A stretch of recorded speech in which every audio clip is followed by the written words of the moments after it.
আমাদের প্রতিদিনের জীবনে যা কিছু হয় সেটা ডেস্টিনি বা নিয়তের সঙ্গে দেখি। এই সব বাদ দিয়ে যখন আমরা এমন ঘটনার সঙ্গে সম্মুখীন হই যার কোনো স্পষ্টীকরণ দেওয়া যায় না, তখন তাকে কোইন্সিডেন্স নাম দিয়ে সেই ঘটনাকে দ্বিতীয়বার বিচার করি না। আজ এই ভিডিওতে আমি কিছু কোইন্সিডেন্সের কথা বলবো, তো চলুন শুরু করা যাক। Number 1, falling babies. মিশিগনের ডেট্রয়েট শহরে 1937 সালে এক বিল্ডিংয়ের জানালায় এক মহিলা এক নবজাত শিশুকে নিয়ে দাঁড়িয়েছিল। হঠাৎ মেয়েটির বাচ্চা জানালা দিয়ে বাইরে পড়ে গেল, কিন্তু ভাগ্যবশত নিচের রাস্তায় জোসেফ ফিগল নামের এক ব্যক্তি দাঁড়িয়েছিল এবং এই বাচ্চা মানুষটির ওপর এসে পড়ে, যার ফলে সেই বাচ্চাটির বেশি ক্ষতি হয়নি এবং বাচ্চাটির প্রাণ বেঁচে গেল। এই ঘটনার 1 বছর পর সেই শহরেরই এক বিল্ডিংয়ের ব্যালকনিতে একটা বাচ্চা খেলছিল, আর খেলতে খেলতে ব্যালকনি থেকে নিচে পড়ে গেল সে। কিন্তু অবাক করার কথা হলো যে আবার সেই জোসেফ ফিগল সেই ব্যালকনির নিচে দাঁড়িয়েছিল এবং সেই বাচ্চা ফিগলকের ওপর এসে পড়ল, ফলে বাচ্চাটির প্রাণ বেঁচে যায়।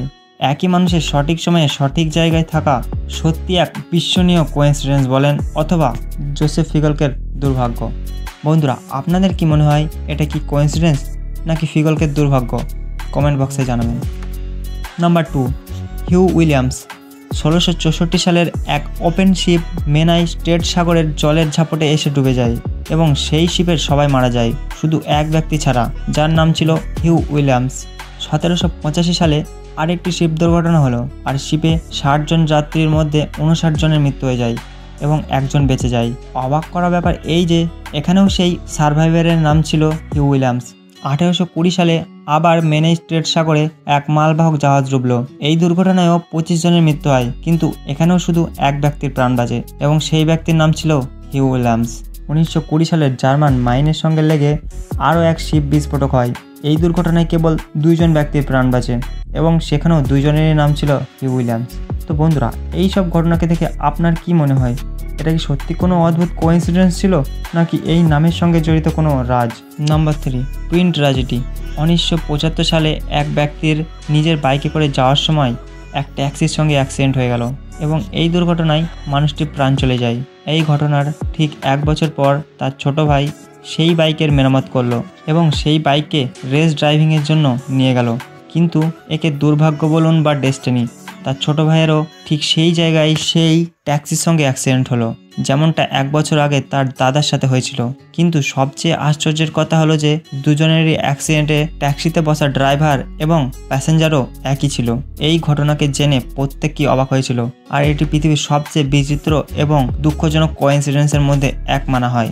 Number 4, royal coincidence. ইতালির মনসা শহরের 1864 সালের এক সকাল, তখনকার শাসক কিং আম্বার্তো এক ছোট রেস্টুরেন্টে কিছু বন্ধুদের সঙ্গে পৌঁছয়। যখন তার অর্ডার নেওয়ার জন্য এক ওয়েটার তার টেবিলে গিয়ে পৌঁছায়, তো কিং আম্বার্তো দেখলো যে সেই ওয়েটার তারই মতো অবিকল দেখতে। এইটুকুই না, সেই ওয়েটারের সঙ্গে কথা বলে সে জানতে পারলো যে তাদের দুজনেরই জন্ম 14 মার্চ 1844 সালে হয়েছে। তাছাড়া দুজনেই মার্গেটা নামক মহিলাকে বিয়ে করেছে। কোইন্সিডেন্সের সিলসিলা এখানেই থামলো না। 29 জুলাই 1900 সালে আম্বার্তো খবর পেল যে তারই মতো দেখতে লোকটির কেউ হত্যা করে দিয়েছে। এই কথা জেনে যখন কিং আম্বার্তো তার শোকসভায় যাওয়ার জন্য বের হলো, আর মাঝ রাস্তায় তারও কেউ হত্যা করে দেয়। এইসব অদ্ভুত কোইন্সিডেন্স ঘটনা ঘটিত হওয়ার সঠিক কারণের সম্পর্কে খোঁজ করা অনেক মুশকিল হয়ে যায়। কিন্তু এইসব ঘটনা জানার পর আমরা ভাবতে বাধ্য হয়ে যাই যে সত্যি কি এগুলো কোইন্সিডেন্স না কোনো অমীমাংসিত রাজ।